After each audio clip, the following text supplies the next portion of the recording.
Hello, hello, hello.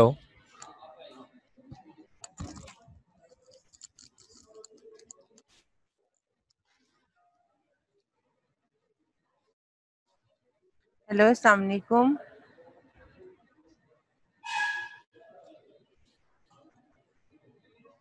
Hello hello, अस्सलाम वालेकुम। जी class, आपको मेरी आवाज़ आ रही है?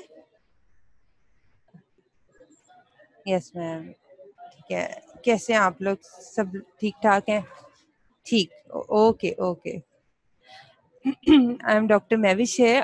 आज डॉक्टर नादिया ने आपको dental cement I think start करवाया है, तो उसी के कुछ टॉपिक्स हैं डेंटल सीमेंट्स की जो आज मैं आपको कवर करवाऊंगी। उसमें से उन्होंने आपको इसका इंट्रोडक्शन करवाया और इसका वो zinc phosphate cements, I think zinc oxide eugenol cement करवाया। थोड़ा सा हम इसको रिव्यू करेंगे कि डेंटल सीमेंट्स क्या हैं और उनकी हम उनको कैसे क्लासिफाई करेंगे। Just a brief review. A substance that hardens are said to act as a base, liner, restorative materials, or as an adhesive to bind devices and processes to structure or to each other. ठीक है, कोई भी चीज़ जैसे आपने किसी patient का crown बनाया है या उसका ब्रिज बनाया है, अब उसको आपने पेशेंट के मुंह में जाके उसको उसके साथ जोड़ना है, तब भी आपको सीमेंट की ज़रूरत होगी। ठीक है, आपने जाके उसका वो जो आपने टूथ प्रेपरेशन की उसके ऊपर क्राउन जो फिट करना है, आप पहले उसके अंदर सीमेंट लगाओगे, मतलब जोड़ने के लिए यूज़ हुआ। दूसरा हम क्या करते हैं कि जब भी कोई फिलिंग करते हैं पेशेंट के मुंह में, फॉर एग्जांपल एमेल्गम फिलिंग या कोई भी फिलिंग करते हैं, तो जब आप क्लिनिक्स में जाओगे, जब आप क्लिनिकल अपने पेशेंट करोगे, तो आप देखोगे जब आप कैविटी बनाते हो ना, तो जो सबसे बेस उसकी होगी उसको डायरेक्ट आप उसके अंदर फिलिंग नहीं इंसर्ट कर दोगे। उसके नीचे आप एक छोटी सी एक सीमेंट की लाइनिंग दोगे। उस लाइनिंग का क्या रोल होगा कि वो कोई भी ट्रॉमा, यानी कि वो केमिकल ट्रॉमा हो जाए, वो थर्मल ट्रॉमा हो जाए, वो किसी किस्म के इरिटेंट्स को फिलिंग से पल्प तक जाने में रोकता है, यानी it cause a barrier between a filling and the pulp, right. तो सीमेंट ग्लूटिंग के लिए यूज हुआ, यानी जोड़ने के लिए यूज हुआ, एज ए लाइनर यूज हुआ, एज ए रेस्टोरेटिव मटेरियल भी यूज होते हैं। बहुत सारे सीमेंट्स जो हैं, जिसमें आप देखेंगे ग्लास आइनोमर सीमेंट है, जिंक फॉस्फेट सीमेंट है, कॉम्पोमर्स हैं, ये फिलिंग्स के लिए भी यूज होंगे। ठीक है, अगर हम इसको क्लासिफाई करें, जैसे मैंने आपको बताया, तो रेस्टोरेटिव सीमेंट्स है। रेस्टोरेटिव सीमेंट्स मतलब जो फिलिंग के लिए यूज हुए। लाइनिंग सीमेंट्स है, जो मैंने आपको जैसे बताया कि हम फिलिंग की बेस पे लगाते हैं to form a barrier between the filling and the pulpal tissue. और तीसरा मैंने आपको बताया ल्यूटिंग, यानी जोड़ने के लिए जो हमने यूज किया। तो we can classify dental cements into three categories, and these three categories further can be categorized into permanent and temporary, के कुछ रेस्टोरेटिव्स हम परमानेंटली यूज करते हैं, कुछ टेम्पररी बेसिस पे यूज करते हैं। और लाइनिंग सीमेंट्स में कुछ लाइनर्स होते हैं और कुछ बेसिस होती हैं। कुछ बहुत ही थिन फिल्म में यूज होंगे, दैट आर लाइनर्स, और जो थोड़ी सी जिनकी थिकनेस ज्यादा होगी, दैट आर बेसिस। ल्यूटिंग सीमेंट्स को हम फर्दर जो है वो नहीं करते, जो है उसको हम फर्दर कैटेगराइज नहीं करते। Liners and basis materials are used in prepared cavity for pulp protection against thermal trauma। जैसे मैंने आपको बताया, कोई भी केमिकल इरिटेशन, कोई भी गैल्वेनिक एक्शन को, कोई भी थर्मल ट्रॉमा को प्रोटेक्ट करने के लिए, टू इट लाइनर्स और basis form a barrier between the prepared cavity, between the restoration and the pulp, right? Lining cements are those cements. Luting cements मैंने आपको बताया, dental appliances and restorations that are constructed outside the oral cavity of the patient are fixed in the mouth, in the oral cavity of the patient using a third material called luting material। यानी आप अगर इसको simple word में कहें तो जोड़ने के लिए जो मटेरियल यूज होगा, जो सीमेंट यूज होगा, दैट आर कॉल्ड ल्यूटिंग सीमेंट्स। ठीक है, अब ये देखें, मैंने आपको जैसे बताया, हमने तो प्रेपरेशन की और ये क्राउन था। अब ये क्राउन इसके ऊपर वैसे ही तो जाके नहीं फिट हो जाएगा। इस क्राउन के अंदर हम लाइनिंग सीमेंट लगाएंगे, सॉरी ल्यूटिंग सीमेंट लगाएंगे, और फिर इसको इस पेशेंट के क्राउन के ऊपर फिट कर देंगे। ठीक है, उसी तरह ये देखिए, ब्रिज है, that was the crown, and this is the bridge, 3 unit bridge. ये हमने प्रेपरेशन की हुई थी, अब इसके ऊपर हमने ये ब्रिज फिट करना है, तो we will use the luting cements, right? These are all examples of luting cements.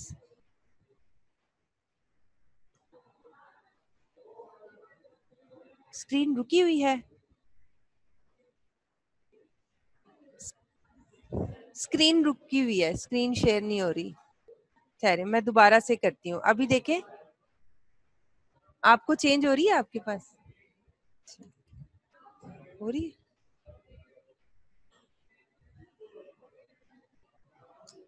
अभी देखें आपको, अब तो मेरा ख्याल है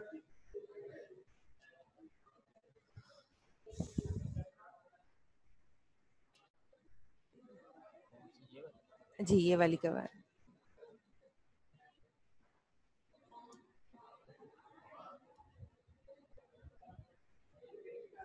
आगे करूं?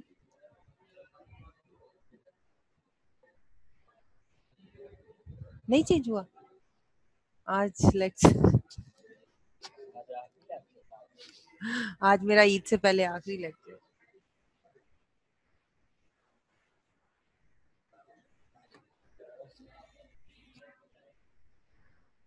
ठीक है, अच्छा अभी देखें, अभी इस तरह से रखते हैं ताकि आपको पता लगे, अगर फिर से कोई मसला है तो प्लीज बताएं। अच्छा, मैं आपको बता रही थी कि ल्यूटिंग सीमेंट्स को हम ये देखें ब्रिज के अंदर उस सीमेंट्स को अप्लाई करते हैं और फिर उसके ऊपर फिट कर देते हैं, ठीक है?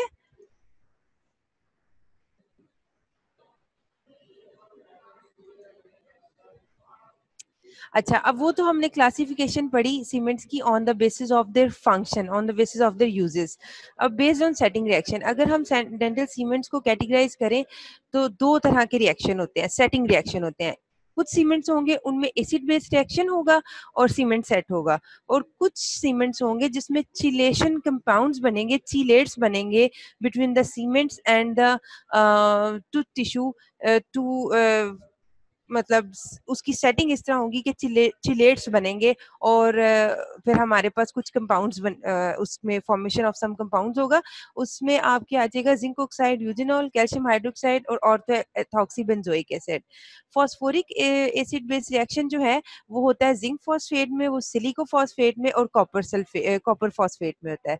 तो हम क्लासिफिकेशन दूसरी जो हमने पढ़ी वो on the basis of setting reaction पढ़ी कि जिन सीमेंट्स के setting reaction was based on acid base reaction वो तीन तरह के होंगे, और those cements which results in the formation of chelates in chelation compounds during their setting, they are categorized into three cements which are zinc oxide eugenol, calcium hydroxide and orthobenzoic acid, right?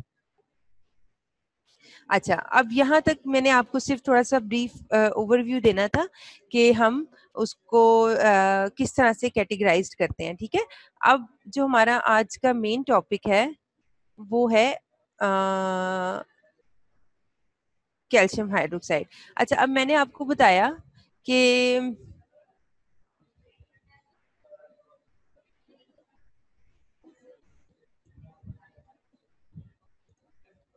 ठीक है, मैंने आपको बताया कि cements are classified on the basis of their setting reaction. दो categories थी, एक में एसिड बेस रिएक्शन हुआ और एक में चिलेट्स बने। आज हम वो वाला पढ़ने लगे हैं सीमेंट जिसमें चिलेट कंपाउंड्स बनेंगे, cements based on organometallic chelate compounds, ठीक है?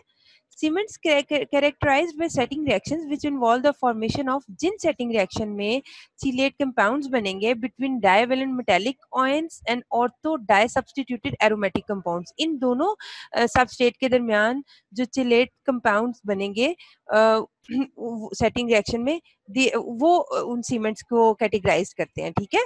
अब वो depend करता है कि कौन से एरोमेटिक कंपाउंड्स के दरमियान ये चिलेट कंपाउंड्स बने हैं। अगर based on the type of aromatic compound use, three groups of materials are available, that are zinc oxide eugenol. मैं आपको पहले भी बताया कि इसमें तीन तरह के सीमेंट्स होंगे जिनमें चिलेट कंपाउंड्स बनेंगे, zinc oxide eugenol, orthoethoxy benzoic acid और कैल्शियम हाइड्रोक्साइड सीमेंट्स, ठीक है? और आज हम जो पढ़ेंगे जिंक ऑक्साइड यूजेनल आपने शायद पढ़ लिया या डॉक्टर नादिया आपको इसको कवर करवाएंगी। आज जो मेरा टॉपिक है आपके साथ वो है कैल्शियम हाइड्रोक्साइड का, that is very important, right? Calcium hydroxide cements का हमारी डेंटिस्ट्री में बहुत वास्ट एप्लीकेशंस हैं, ठीक है। It is used in two forms. मैं इसको अगर स्लाइड शेयर कर लूं तो I think it will be better, ठीक है। Calcium hydroxide is use in two forms, cavity liners and low strength basis, ठीक है। अब कैल्शियम हाइड्रोक्साइड को हम लाइनर्स के तौर पे भी यूज करते हैं, यानी वेरी वेरी थिन फिल्म, और इसको बेसिस के तौर पे भी यूज करते हैं। Both are used beneath the restoration, ठीक है। अब अगर हम पहले लाइनर्स की तरफ, और इसकी अवेलेबिलिटी जो है जी किस तरह मार्केट में अवेलेबल है, ये पाउडर और लिक्विड की फॉर्म में भी अवेलेबल होगा। मतलब आप जब जाएंगे परचेज करने तो आपको पाउडर एंड लिक्विड फॉर्म में भी मिलेगा, और आपको ये टू पेस्ट सिस्टम के फॉर्म में भी मिलेगा, और लाइट एक्टिवेटेड सिस्टम जो कि रिसेंटली इंट्रोड्यूस हुआ है इस फॉर्म में भी मिलेगा। So they are available in 3 forms. अगर हम कॉम्पोजिशन देखें तो पेस्ट, अगर पेस्ट की कॉम्पोजिशन देखें तो ये आपने इसको आपको याद करना पड़ेगा कि पेस्ट 1 जो है, जो अगर हम ये देखें एक कैटलिस्ट पेस्ट थी, एक बेस पेस्ट थी, ठीक है। तो पेज 1 में कैल्शियम जिंक ऑक्साइड है, जिंक स्टीरेट है, और इथाइल टोलुइन सल्फोनामाइड है। और पेज 2 में ग्लाइकोल सैलिसाइलेट है, टाइटेनियम डाइऑक्साइड है, कैल्शियम सल्फेट है, और कैल्शियम टंगस्टेट है। इनके आगे लिखा मैंने मेंशन भी किया है कि इनका क्या रोल है, इसका क्या फंक्शन है इन इंग्रेडिएंट्स का। कैल्शियम हाइड्रोक्साइड मेन रिएक्टेंट है, जिंक ऑक्साइड मेन रिएक्टेंट है, zinc stearate is an accelerator, ethyl toluene sulfonamide carrier है, ग्लाइकोल सैलिसाइलेट भी प्राइमरी रिएक्टेंट है, और फिर कुछ फिलर पार्टिकल्स हैं और पिगमेंट्स हैं, ठीक है। अगर हम पाउडर और लिक्विड सिस्टम की फॉर्मुलेशन पे आए तो पाउडर जो है वो कैल्शियम हाइड्रोक्साइड पाउडर होगा, लिक्विड जो है उसमें aqueous solution of methyl cellulose और a synthetic polymer in a volatile organic solvent. एक सस्पेंशन होगा, एक्वस सॉल्यूशन होगा मिथाइल सेलुलोज का एक ऑर्गेनिक सॉल्वेंट के अंदर, ठीक है। ये आपने सब चीजें याद करनी है कि पाउडर लिक्विड फॉर्मेशन में की क्या कंपोजिशन होगी, और अगर हम 2 पेस्ट खरीदते हैं तो उनकी क्या कंपोजिशन होगी, ठीक है। और एक लाइट एक्टिवेटेड सिस्टम भी मैंने आपको बताया। लाइट एक्टिवेटेड सिस्टम जब भी आया तो जाहिर बात है उसके अंदर मोनोमर होगा। मोनोमर को हम लाइट से एक्सपोज करेंगे तो वो पोलीमराइजेशन होके पॉलीमर बना देगा, ठीक है। तो मेन इसका इंग्रेडिएंट क्या हुआ कि मॉडिफाइड मेथाक्रेलेट मोनोमर और hydroxy HEMA hydroxy ethyl methacrylate monomers, polymerisation activators और कैल्शियम हाइड्रोक्साइड होगा, ठीक है, लाइट एक्टिवेटेड सिस्टम में। अच्छा, अब मैं इसकी जो है मेन यूजेस पे आऊंगी कि मैंने आपको बताया कि कैल्शियम हाइड्रोक्साइड जो है वो एज ए लाइनर और बेस दोनों यूज होता है, ठीक है।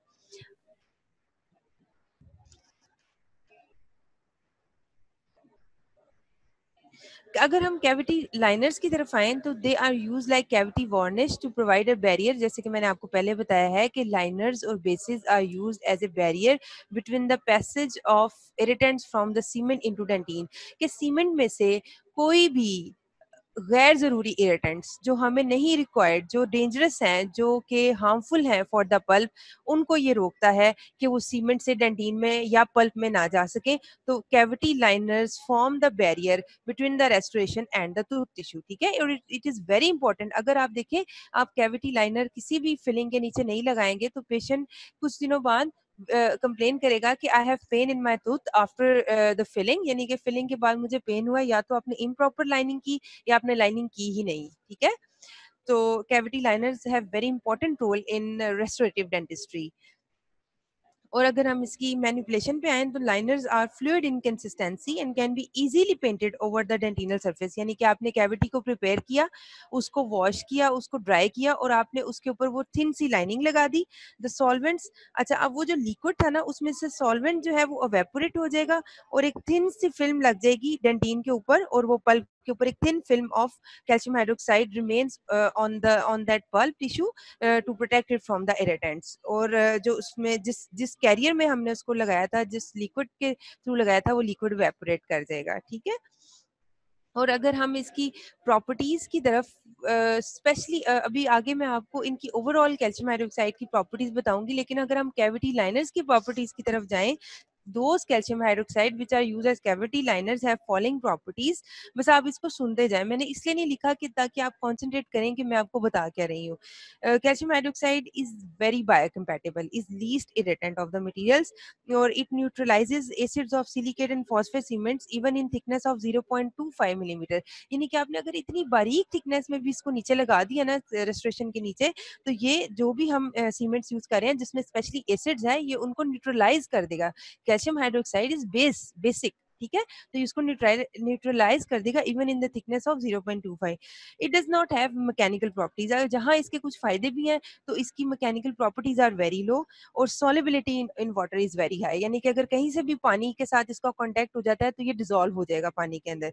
फ्लोराइड कंटेंट रिलीज होता है इसमें से, और जिस चीज में से भी फ्लोराइड कंटेंट रिलीज होगा it will make the cavity resistant to caries. ठीक है, जैसे आप देखें, अगर आप डिफरेंट एडवर्टाइजमेंट्स देखते हैं, वो क्या करते हैं, कहते हैं कि जी फ्लोराइड रिलीजिंग टूथपेस्ट है. ये फ्लोराइड, आपने कभी सोचा कि ये क्यों फ्लोराइड रिलीजिंग टूथपेस्ट के ऊपर इतना एम्फेसाइज किया जाता है जी इसमें फ्लोराइड है, इसमें फ्लोराइड है? Because fluoride makes the tooth resistant to caries, right?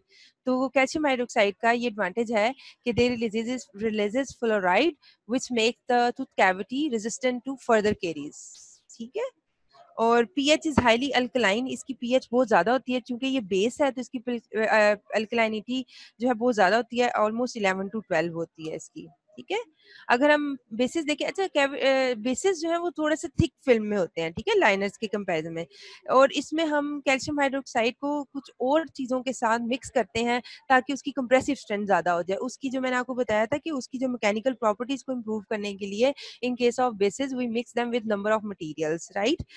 Most commonly available form is two paste. इसमें जो आप कह लें कि पेस्ट, दो पेस्ट यूज होती हैं, उसको which is set into a hard mass when mix together. इन दोनों पेस्ट को हम इक्वल अमाउंट्स में लेते हैं और आपस में मिक्सअप करते हैं तो वो उसकी हार्डनेस हो जाती है. These materials are used as liners, intermediate bases and pulp capping agent. अगर हमने जैसे मैंने आपको दोनों पेस्ट की कॉम्पोजिशन भी बताई कि कॉम्पोजिशन, या आपने कॉम्पोजिशन याद करनी है इसकी. ठीक है, ये पेस्ट 1 में क्या है और पेस्ट 2 में क्या है. These are used as bases, low strength bases. अच्छा, सेटिंग रिएक्शन इसका क्या होता है, जब आपने दोनों पेस्ट को मिक्स कर दिया तो एक एक्सोथर्मिक रिएक्शन होगा, और चिलेट कंपाउंड्स, जैसे मैंने बार बार आपको स्टार्ट में बताया कि चिलेट कंपाउंड्स बनते हैं. क्या होता है कि कैल्शियम हाइड्रोक्साइड बेस पेस्ट में से रिएक्ट करता है विद ग्लाइकोल सैलिसाइलेट, जो कि कैटलिस्ट पेस्ट के अंदर है, दूसरी पेस्ट के अंदर है, to form a chelate compound which is called calcium disalicylate. और zinc ions are primarily responsible for chelation, यानी जिंक हमने जो उसके अंदर डाला था, they are responsible for formation of chelation compound with calcium being largely unreacted, right? Setting can be slow for some products. Reaction rate is increased by presence of water. High temperature increase amount of accelerator. आप इससे reaction rate को बढ़ा सकते हो अगर उस in the presence of water, अगर temperature उसका ज़्यादा है या उसमें accelerator की amount ज़्यादा है. अच्छा, अब हमने उसकी जो है properties देखनी है. अगर हम ये जनरल प्रॉपर्टीज मैं आपको बताऊंगी. अब मैंने आपको लाइनर्स की प्रॉपर्टीज बताई थी कि these are it neutralizes the acids of silicate even in the thickness of 0.25, और मैंने आपको बताया था कि इसकी मैकेनिकल प्रॉपर्टीज कम होती हैं, सॉलिबिलिटी वाटर में ज्यादा होती है, और ये फ्लोराइड रिलीज करता है. अब बेसिस में हमने क्या किया कि इसको कुछ चीजों के साथ मिक्स किया to improve it mechanical properties, जिसकी वजह से इसकी क्या होगी कि थर्मल इंसुलेशन की प्रॉपर्टीज इंप्रूव होंगी, इसकी कंप्रेसिव स्ट्रेंथ इंक्रीज हो जाएगी. ये मैं आपको उसका लो स्ट्रेंथ बेसिस का बता रही हूँ, राइट? कि जब हमने उसमें कुछ चीजें मिक्स की तो हमारी प्रॉपर्टीज इंप्रूव हुई, हमारी थर्मल इंसुलेशन इंप्रूव हुई, सॉलिबिलिटी जो है इन डिस्टिल्ड वाटर जो है सॉलिबिलिटी थोड़ी सी कम हो जाएगी, और यानी कि जो प्रॉपर्टीज हमारी उसमें थोड़ी सी कॉम्प्रोमाइज थी वो बेसिस में थोड़ी सी इम्प्रूव हो जाएंगी. ठीक है, इसकी प्रॉपर्टीज आपको शाहिना नुसरत में बड़ी क्लियरली मिलेंगी, मकेब में मिल जाएंगी. इस प्रॉपर्टीज आपने याद करनी है. अब मैं आपको जनरलाइज प्रॉपर्टीज इसकी बताती हूँ. अगर हम जनरली बात करें कैल्शियम हाइड्रोक्साइड के बारे में, तो कंप्रेसिव स्ट्रेंथ इसकी as compare to other cements is relatively weak. Compressive strength is about 20 megapascal. Strength gain rapidly after setting. Setting के बाद कुछ स्ट्रेंथ जो है इसमें बढ़ना शुरू हो जाती है. विस्कोसिटी की अगर हम बात करें तो इसकी विस्कोसिटी बहुत थिन होता है ये, और थिन होने की वजह से इसको जो है लाइनिंग करना इसकी बहुत मुश्किल होती है. It is very difficult to manipulate due to its low viscosity. ठीक है. और सॉलिबिलिटी मैंने आपको बताया था कि ये इसका एक ड्रॉबैक है कि ये relatively highly soluble in water. Calcium hydroxide readily reaches out of the set cement, generating an alkaline environment. Sufficiently biocompatible यानी कि it is biocompatible with the human body, does not harm any tissue of the tooth or oral cavity. Antibacterial properties, this is a very important property of calcium hydroxide, जिसकी वजह से हम इसको बहुत ज्यादा use करते हैं. इसमें होता क्या है, एंटीबैक्टीरियल प्रॉपर्टीज क्या होता है, देखें. बैक्टीरिया की वजह से आप किसी भी आपका जहाँ पे किसी जगह पे इन्फेक्शन हुआ है तो वहाँ पे एसिडिक इन्वायरमेंट क्रिएट हो जाता है. तो अगर एसिडिक इन्वायरमेंट को हमने काउंटर बैलेंस करना हो तो वहाँ पे कुछ बेस होनी चाहिए, कोई वहाँ पे अल्कलाइनिटी होनी चाहिए to counteract the effect of that bacterial acidity, right. तो क्या होता है कि hydroxyl ions from the calcium hydroxide induces chemical injury on the organic components of the cytoplasmic membrane of the bacteria. ठीक है, resulting in anti bacterial properties of the cement. ठीक है, इसको पल्प कैपिंग एजेंट का मैं आपको बताऊंगी अभी. बहरहाल आप इसको इतना याद करें कि due to its alkaline nature it has very good antibacterial properties. Formation of secondary dentin. अच्छा, इसका एक और बड़ा इंपॉर्टेंट पॉइंट है कि ये जो है जब आप इसको मतलब बेस ऑफ द कैविटी लगाते हो तो वहां पे जो डैमेज कॉज हुआ होता है डेंटिन में, ये उसको भी रिपेयर करता है.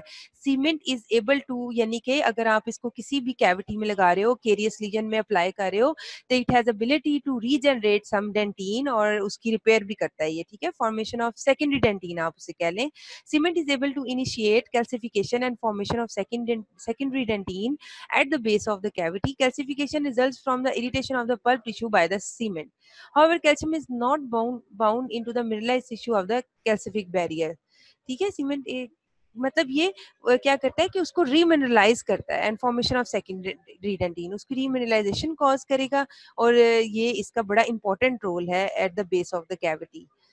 अच्छा, अब मैंने पाउडर और लिक्विड का आपको बताया कि पाउडर लिक्विड फॉर्म में भी होता है जो कि एज ए लाइनर आप उसको यूज करते हो, फिर पेस्ट के फॉर्म में यूज होता है जिसको आप एज ए बेस यूज करते हो.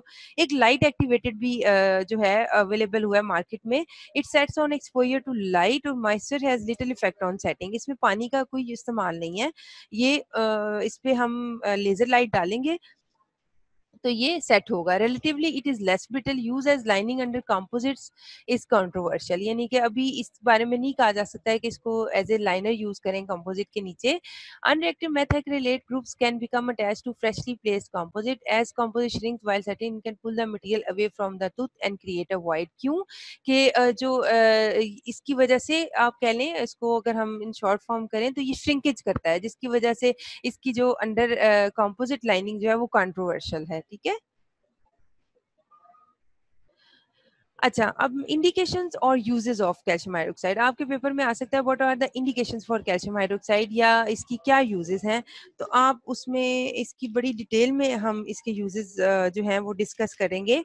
होता क्या है कि for lining pulp capping agent. ठीक है, पल्प कैपिंग एजेंट होता है कि देखें, जब आपके पास पेशेंट आता है तो उसकी केरीज, उसके दान में डेफिनेटली कोई कैविटी है, कोई केरीज है. ठीक है, अगर वो केरीज पल्प तक पहुंच गई है, ठीक है, मतलब वो डेंटिन, उसने एनेमल को भी डिस्ट्रॉय कर दिया, डेंटिन को भी डिस्ट्रॉय कर दिया, और वो पल्प तक पहुंच गई, तो अब आप क्या करते हो कि आप उसको पूरा एक्सकेवेट करते हो और पल्प जो है वो एक्सपोज हो जाती है.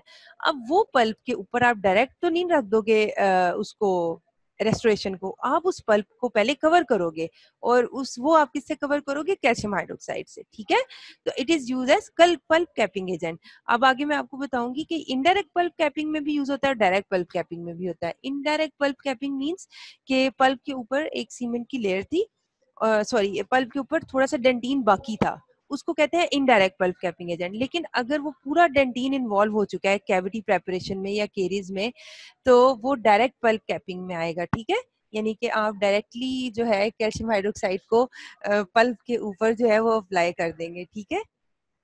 lining in deep cavities under silicate amalgam and resin based filling materials, ठीक है। मैं आपको बताया कि इसको एज ए लाइनर हम यूज करते हैं इन सीमेंट्स के नीचे to protect the chemical irritants to मतलब फिलिंग से वो पल्प टिश्यू तक ना जा सके।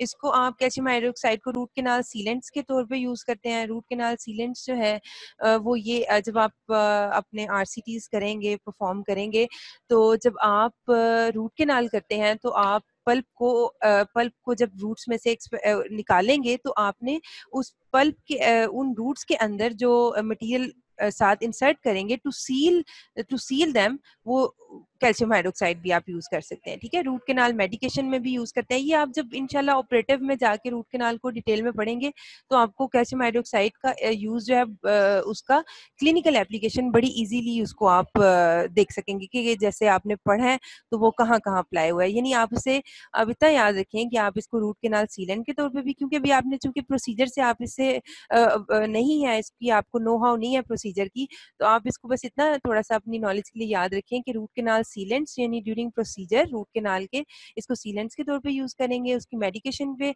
और टेम्परेरी रूट फिलिंग्स भी यंग पेशेंट्स में, बच्चों में हम इसको as a temporary root filling भी यूज करते हैं, राइट। कंट्रा इंडिकेशंस में आप इसको ल्यूटिंग सीमेंट्स के तौर पे नहीं यूज कर सकते। क्यों नहीं यूज कर सकते? आप इसको जोड़ने के लिए नहीं इस्तेमाल कर सकते क्योंकि ये it is very highly soluble in water and it has very low strength, ठीक है। इसकी मैकेनिकल इसकी ये दो ड्रॉबैक्स हैं जिसकी वजह से हम इसको एज ए ल्यूटिंग मटेरियल नहीं यूज कर सकते। ठीक हो गया, ये तो हो गया हमारा कैल्शियम हाइड्रोक्साइड। इस सीमेंट में आपने बस इतना ही याद करना है कि इसकी इंडिकेशन, इसके यूजेस और ये सब आपने इसको देखना है, ठीक है। अब मुझे आप ये बताएं कि आपको कैल्शियम हाइड्रोक्साइड में कोई चीज़ नहीं समझ आई, कोई बात अंडरस्टैंड नहीं कर सके, इसमें आपने इसकी कॉम्पोजिशन को देखना है। इसके यूजेस बहुत इंपॉर्टेंट है, कॉम्पोजिशन सेटिंग किस तरह हुई, चिलेट कंपाउंड्स बने और इसको हमने जो है इसकी क्या क्या प्रॉपर्टीज़ थी जिसकी वजह से हमने इसको एज ए लाइनर और बेस यूज़ किया, जिसमें बड़ी इंपॉर्टेंट प्रॉपर्टीज़ की एंटीबैक्टीरियल प्रॉपर्टी है, इसकी रीजनरेटिव प्रॉपर्टी है कि ये रिपेयर करता है डेंटिन को, और इट्स अल्कलाइन नेचर है, ठीक है। तो अब इन कुछ भी पॉइंट्स में से अगर आपका कोई क्वेश्चन है तो आप प्लीज बताएं, तो मैं नेक्स्ट सीमेंट जो हमारा आज का दूसरा सीमेंट मैंने आपको पढ़ाना है उसको मैं स्टार्ट करूं। I am just giving you 1 minute क्योंकि आज हमारा शुरू में भी काफी टाइम वेस्ट हुआ है। तो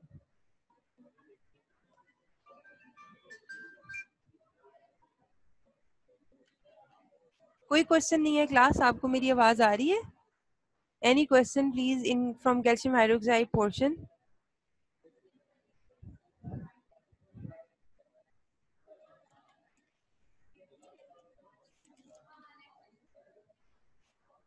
ओके, मतलब आपको कैल्शियम हाइड्रोक्साइड ये आप जाके अब इसको शाइना नुसरत से या मकेब से, आई थिंक फिलिप्स में ये इतना डिटेल में नहीं दिया, या आप खुद इसको चेक कीजिएगा इसको पढ़ना। अभी आज हम, अच्छा मैंने आपको उस दिन थोड़ा सा जब कंपोजिट्स फॉर स्पेशल एप्लीकेशंस का लेक्चर दिया था तो मैंने आपको कॉम्पोमर्स का थोड़ा सा इंट्रोडक्शन दिया था कि व्हाट आर द कॉम्पोमर्स, यानी कि जब हम कंपोजिट्स के अंदर ग्लास आइनोमर सीमेंट को मिला देंगे तो हमारे पास कंपोजिट्स की भी कुछ प्रॉपर्टीज आ जाएंगी और ग्लास आइनोमर की भी कुछ, यानी जो भी हमें कंपोजिट की जो अच्छी प्रॉपर्टीज है वो भी मिल जाएंगी और ग्लास आइनोमर की जो अच्छी प्रॉपर्टीज है, ग्लास आइनोमर सीमेंट की जो सबसे अच्छी प्रॉपर्टी ये है कि it is a fluoride releasing cement, और फ्लोराइड मैंने आपको बताया is makes the tooth resistant to caries, ठीक है।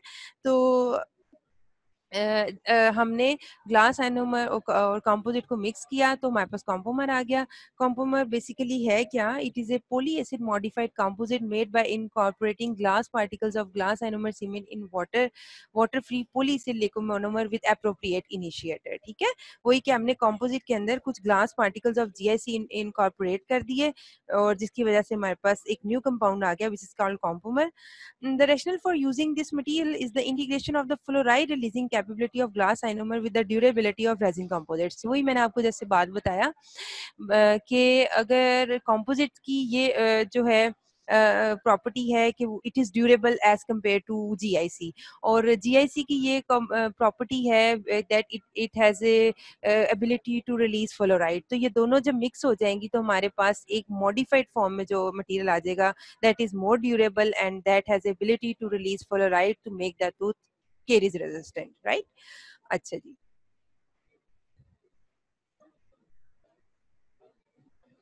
अच्छा, अभी ना ये भी हमारे पास जैसे हर चीज़ ना कितनी फॉर्म में अवेलेबल है ये हमें पता होना चाहिए। ये भी हमारे पास वन पेज सिस्टम में भी होता है विच जो कि जैसे बाकी कंपोजिट्स को हम आपने कंपोजिट्स बड़ा डिटेल में पढ़ा लाइट क्योर करते हैं, इसी तरह हम इसको लाइट क्योर करेंगे। एक हमारे पास पाउडर लिक्विड सिस्टम में भी आता है कंपोमर्स जो है powder liquid systems for luting applications, ठीक है, जो हम जोड़ने के लिए चीज़ों को इस्तेमाल करते हैं। दैट इज़ यूज्ड वो जो कंपोमर यूज़ होगा वो पाउडर लिक्विड फॉर्म में यूज होगा। अच्छा, अगर हम पेस्ट को देखें तो paste consist of inorganic filler particles, silicate glass particles of glass ionomer serum, sodium fluoride और पोली एसिड मॉडिफाइड मोनोमर्स। और मोनोमर्स जो कि कंपोजिट का मेन कंपोनेंट है वो यहाँ पे यूज होगा, और सम फोटो एक्टिवेटर्स जो कि पोलीमराइजेशन को स्टार्ट करेंगे।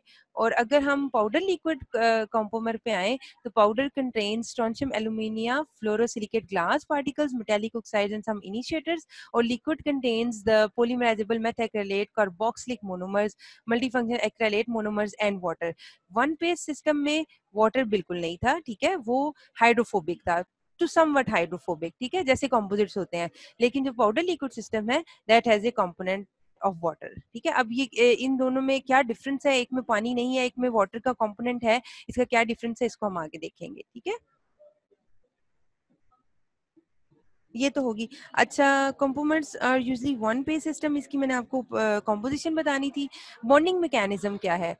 देखिए, मैंने आपको बताया कि जो वन पेस्ट सिस्टम था वो जो है उसमें पानी का कंपोनेंट नहीं था, और हमने बताया कि वो it is very similar to the composite resins, ठीक है। तो जैसे हमें कंपोजिट के लिए डेंटीन बॉन्डिंग एजेंट रिक्वायर था, इसी तरह हमें कंपोमर्स की पेस्ट सिस्टम के लिए डेंटीन बॉन्डिंग एजेंट रिक्वायर्ड है to make a bond with the tooth structure. लेकिन अगर हम बात करें पाउडर लिक्विड फॉर्मुलेशन की, तो जैसे कि glass ionomer cements are self adhesives हैं, वो इसी तरह इसका पाउडर लिक्विड सिस्टम में हमें कोई डेंटीन बॉन्डिंग एजेंट रिक्वायर्ड नहीं है, it is self adhesive as in the case of glass ionomer cement.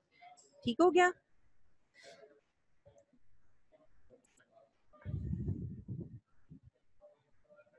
अम,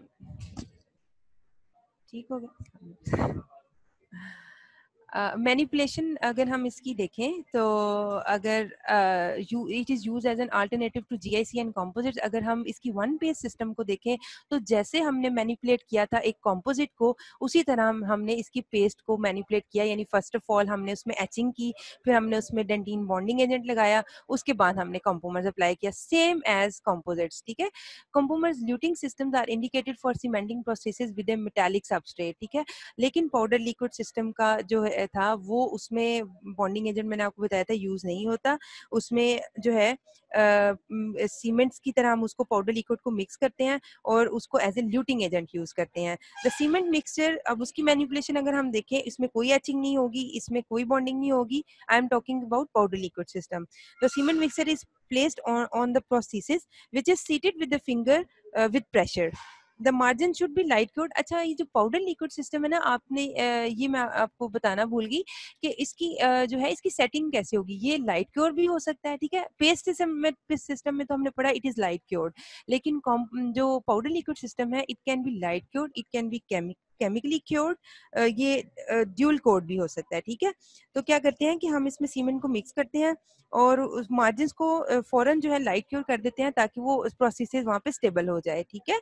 और अगर वो the chemical cure compomers complete their setting reaction in approximately 3 minutes in the oral environment, यानी कि आप उसको with finger pressure उसको वहाँ पे अप्लाई करते रहे जब तक वो सेट नहीं हो जाएगा, जब तक उसकी ल्यूटिंग हो नहीं जाएगी, ठीक है। ये होगी इसकी मैनिपुलेशन। सेटिंग जो है इन case of one page system, initial setting जैसे मैंने आपको वन पेज सिस्टम में बताया कि सेटिंग होगी with the laser light, with the LED जो हमारी वो लाइट है, लाइट क्योर जिससे हम करते हैं, उससे होगी by light curing with visible light which produces polymerization and setting in the oral cavity. जो अब होता क्या है कि और in case of powder liquid system setting कैसे हुई, जैसे एसिड बेस रिएक्शन के थ्रू उसकी सेटिंग हुई, ठीक है। एक सेटिंग पेस्ट सिस्टम की सेटिंग हुई due to polymerization of the monomers. In case of powder liquid system setting हुई due to the acid base reaction as in the case of glass ionomer cement, ठीक है। और अब क्या होता है, अब देखें आपने वो अगर मैं पेस्ट की बात करूं तो मैंने पेस्ट अप्लाई कर दी और उसको सेट कर दिया, ठीक है, विद विजिबल लाइट। अब होता क्या है कि with passage of time compomers absorb water from the saliva that begins the slow acid base reaction of GIC which leads to fluoride release। अच्छा, अब देखें कि कंपोजिट में ये एबिलिटी नहीं है कि वो जो है वाटर को ऑब्जॉर्व करे, लेकिन कंपोमर्स में चूंकि GIC का कंपोनेंट भी है तो वो वाटर को ऑब्जॉर्व करता है, जिसकी वजह से एसिड बेस रिएक्शन स्टार्ट हो जाएगा जैसे कि जीआईसी में होता है, और फ्लोराइड रिलीज होगा। और फ्लोराइड रिलीज तो हमें चाहिए क्योंकि it is very useful in the oral cavity, it make the tooth resistance to the caries. तो ये एक बड़ा इंपॉर्टेंट फैक्टर है। Okay, first of all the setting is done by light curing with visible light. Further क्या होता है कि कंपोमर्स जो है वो वाटर को ऑब्जॉर्व करते हैं from the saliva, that begins the slow acid base reaction of GIC which leads to fluoride release। अगर हम इसकी प्रॉपर्टीज की बात करें तो एज कम्पेयर टू कॉम्पोजिट्स, अब देखिए आपने कॉम्पोजिट्स और जीआईसी को मिक्स किया तो आपके पास कॉम्पोमर्स आया, लेकिन होता क्या है कि कुछ चीज़ों का हमें फ़ायदा हुआ और कुछ चीज़ों का हमें नुकसान हुआ। नुकसान क्या हुआ कि जितना कॉम्पोजिट्स का मॉडुलस ऑफ इलास्टिसिटी है या उसकी ये कंप्रेसिव स्ट्रेंथ है, सॉरी मैंने इसको करेक्ट नहीं किया, जितनी उसकी कंप्रेसिव स्ट्रेंथ है या जितनी उसकी फ्रैक्चर टफनेस और हार्डनेस है, उसके कंपैरिजन में compomers have low modulus of elasticity, low compressive strength, low fracture toughness and hardness, ठीक है। और on the other side strength, aesthetics and wear resistance is more than glass ionomer cements. लेकिन अगर हम बात करें स्ट्रेंथ की, एस्थेटिक्स की या वियर रेजिस्टेंस की, तो वो ग्लास आइनोमर सीमेंट से ज्यादा होगी, मतलब और फ्लोराइड रिलीज होगा। यानी कुछ हमें फायदे हुए, जो ग्लास आइनोमर सीमेंट्स में कुछ चीजें लैकिंग थी वो इम्प्रूव हो गई, और कुछ कंपोजिट्स की जो चीजें हमें कॉम्प्रोमाइज भी हुई हमारी, जिसमें हमारी मॉडुलस ऑफ इलास्टिसिटी। तो आप इस प्रॉपर्टीज को एज इट इज याद करेंगे कि it has as compare to composite it has low modulus of elasticity, compressive strength, fracture toughness and hardness, but strength, aesthetics and wear resistance is more than glass ionomer cements. और fluoride release capability भी इसमें introduce हुई due to the combination of GIC and composites, right. अब इसके uses क्या हैं? Uses इसके, आप इसको पीडियाट्रिक डेंटिस्ट्री में मोस्टली कॉम्पोमर्स को यूज करते हो, specially in class 2 restorations. Fissure pit and fissure sealants की हमने बात की थी, तो compomers are use as fissure sealants, और इट इज यूज, मैंने आपको बताया कि ये ल्यूटिंग पर्पस के लिए भी यूज होता है, जिसमें हम पाउडर लिक्विड फॉर्मुलेशन यूज करेंगे। पाउडर लिक्विड फॉर्मुलेशन में मैंने आपको क्या बताया था कि सेटिंग कैसे होगी, एसिड बेस रिएक्शन की, और पेस्ट सिस्टम में सेटिंग कैसे होगी, due to the with the help of laser light due to the polymerization of the monomers. और एडल्ट्स में की अगर हम बात करें तो क्लास 5 रेस्टोरेशंस में कॉम्पोमर्स यूज होते हैं। ठीक हो गया। अब ये कॉम्पोमर्स में आपको कुछ ना समझ आया हो, ये सारी बड़ी सिंपल सी चीजें हैं। और अभी हमने पढ़ना है, हमारा जो लास्ट सीमेंट मेरा आज का जो है वो सिलिकेट सीमेंट्स है। अब आप मुझे ये बताएं कि आपको कॉम्पोजिट्स में सॉरी कॉम्पोमर्स में कुछ नहीं समझ आया तो मुझे बताएं। Silicate cements exam point of view से इतने इम्पोर्टेंट नहीं है, मैं इस और ये इतना ज़्यादा अब यूज़ भी नहीं होता, बल्कि बिल्कुल ही यूज़ नहीं होता, ड्यू टू, मैं आपको बताऊंगी कि इसमें कुछ इसकी कुछ ऐसी इसके आप कह लें ड्रॉबैक्स हैं जिसकी वजह से ये अब यूज़ नहीं होता। लेकिन चूंकि ये हमारे सिलेबस में है और ये पहले यूज़ होता रहा है, तो हम इसे इसका एक ओवरव्यू लेंगे कि इसकी प्रॉपर्टीज़ क्या थी, कैसे ये यूज़ होता था और क्यों ये यूज़ होना बंद हो गया, ठीक है। अगर हम सिलिकेट सी में, अब मुझे कॉम्पोमर्स का अभी तक वो फीडबैक नहीं आया कि कॉम्पोमर्स में अगर कोई चीज़ दोबारा से रिपीट करनी है या कोई इस तरह।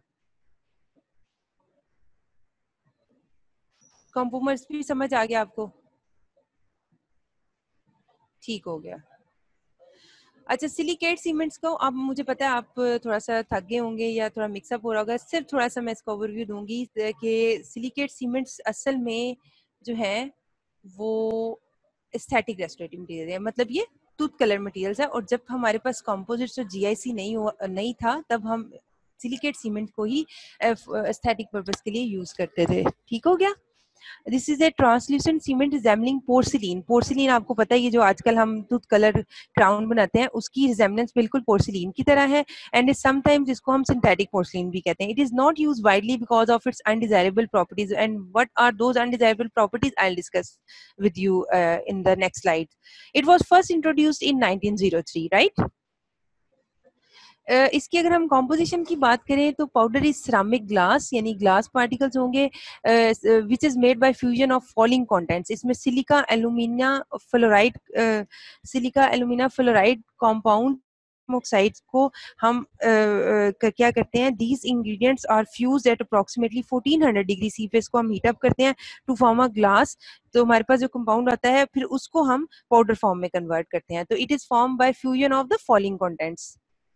और लिक्विड की अगर हम बात करें तो लिक्विड इज सेम एज जो हमने जिंक फॉस्फेट सीमेंट में लिक्विड यूज किया, सेम लिक्विड इसमें यूज होगा. फॉस्फोरिक एसिड होगा, एल्यूमिनियम फॉस्फेट, जिंक फॉस्फेट और वाटर कंटेंट. ये आपने इसकी कॉम्पोजिशन देख लेनी है. Setting and manipulation.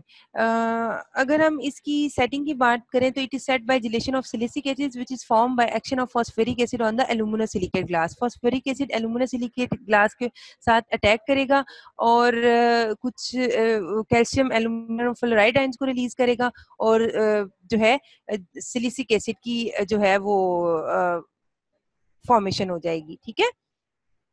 Silicate cement set by gelation of silicic acid, which is formed by the action of phosphoric acid on the aluminosilicate glass. Hydrogen ions of acid attack glass and displace aluminium, sodium, calcium, and fluoride ions. These ions collect in the semi-liquid phase with the phosphate and metal ions of the cement liquid. और pH उसकी ज़्यादा हो जाएगी और ये जो जितने भी आयंस रिलीज हुए थे ये एज फॉस्फेट्स प्रेसिपिटेट आउट हो जाएंगे और हमारी सेटिंग ऑफ सीमेंट हो जाएगा. ठीक है.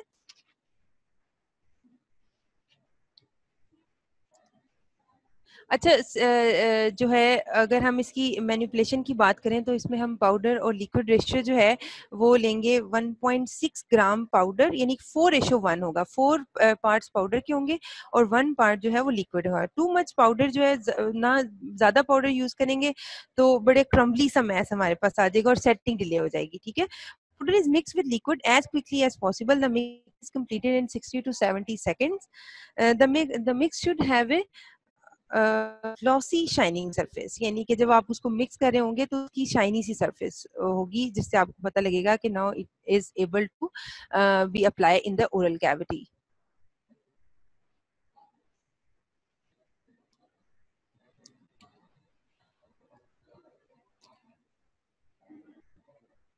अगर हम इसकी प्रॉपर्टीज, अब मैंने आपको बताया था कि इसकी कुछ अनडिजायरेबल प्रॉपर्टीज हैं, that's why they are not use in they are not use nowadays and replaced by composites and GIC.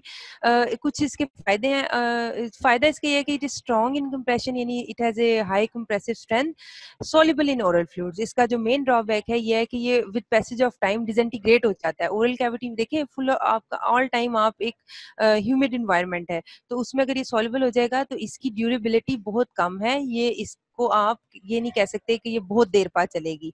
तो it is soluble in oral fluids and is not durable. Hardness इसकी same as dentine है. Coefficient of thermal expansion भी enamel और dentine की तरह का है और लो है. थर्मल कंडक्टिविटी इसकी कम है. एस्थेटिक इज एक्सीलेंट इनिशियली, यानी कि आप अगर एस्थेटिक की बात करें तो शुरू में तो ये बहुत अपीलिंग लगेगा, लेकिन discolouration occurs with time due to erosion and shrinkage. लेकिन जैसे जैसे टाइम गुजरता जाएगा it it discolours due to erosion and shrinkage mechanism, यानी ये श्रिंक भी कर जाता है विद पैसेज ऑफ टाइम. तो ये कुछ इसकी बड़ी अनडिजायरेबल प्रॉपर्टीज हैं जिसकी वजह से इसको हम यूज नहीं करते. इसका कोई एडहेसिव बॉन्ड भी नहीं बनता तो स्ट्रक्चर का श्रिंकेज हो जाती है. Contraction on setting, setting shrinkage भी होती है और विद पैसेज ऑफ टाइम भी ये श्रिंक करता है. ठीक है. और pulpal reaction can occur due to phosphoric acid. Phosphoric acid की जो इरिटेंट्स हैं वो पल्पल रिएक्शन कॉज कर सकते हैं. सो इट इज नॉट इसको इतना बायोकम्पैटिबल भी नहीं आप कह सकते. लेकिन इसका अगर हम एक बड़ी इंपॉर्टेंट प्रॉपर्टी की बात करें तो it is anti cariogenic, right. यानी कि एंटी कैरियोजेनिक क्यों हुआ, मैंने जैसे पहले सब सीमेंट में बताया, due to release fluoride release, right.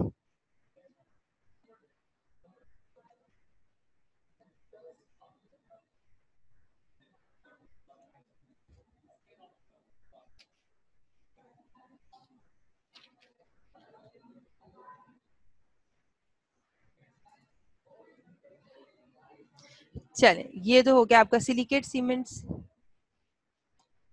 ठीक है।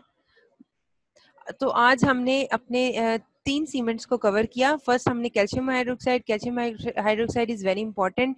सेकंड हमने कॉम्पोमर पढ़ा और तीसरा हमने सिलिकेट सीमेंट पढ़ा। सिलिकेट सीमेंट इतना इम्पोर्टेंट तो नहीं है, लेकिन आपको उसमें से कोई एमसीक्यू आ सकता है, कोई शॉर्ट क्वेश्चन भी आ सकता है, कोई पता नहीं यूएचएस का, क्योंकि ये अब ऑब्सोलीट हो चुका है, अब ये इस्तेमाल नहीं होता। लेकिन आपकी चूंकि पिछले हिस्ट्री में यूज होता रहा है, तो आपको इसकी कुछ प्रॉपर्टीज, इसकी सेटिंग मैकेनिज्म ये आपको पता होना चाहिए, ठीक है। तो that's all from today's lecture.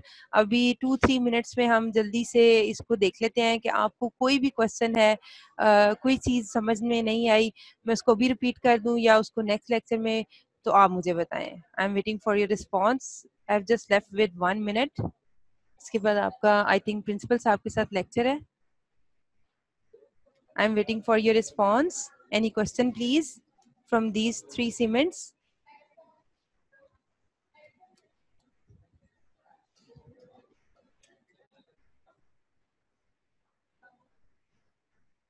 Any question, class?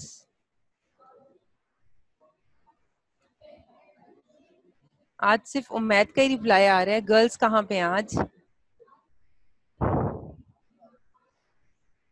No question. जो देखिए, जो कॉम्पोजिशन है ना, वो आपको नहीं समझ आई होगी, कुछ सेटिंग में मसला आया होगा, ये आप जाके बुक्स अपने निकालें। कॉम्पोजिशन तो आपको पता है, इसको एक किस्म का रट्टा लगाना पड़ेगा आपको कि किसी में ये है, और सेटिंग जो है वो आपको थोड़ा सा पता होना चाहिए कि कैल्शियम हाइड्रोक्साइड में चिलेट कंपाउंड्स बनते हैं, कॉम्पोमर्स किस तरह सेट हुआ। कॉम्पोमर्स में 2 तरह के थे। रट्टा तो कह सकते हैं, कॉम्पोजिशन रट्टा है, लेकिन प्रॉपर्टीज इसकी आप इसको पढ़ें, ये बड़ी इंटरेस्टिंग है इनकी properties, right. No question. Okay, thank you very much. अब इंशाल्लाह मेरी शायद आपसे ईद के बाद मुलाकात हो। आप सब लोगों को एडवांस ईद मुबारक। और कोई भी क्वेश्चन हो, आप CR के थ्रू मुझे मैसेज करवाएं, मैं आपसे डायरेक्ट भी कॉल कर सकती हूँ किसी किस्म का भी कोई मसला हो। और thank you very much, thanks for listening. अल्लाह हाफिज़।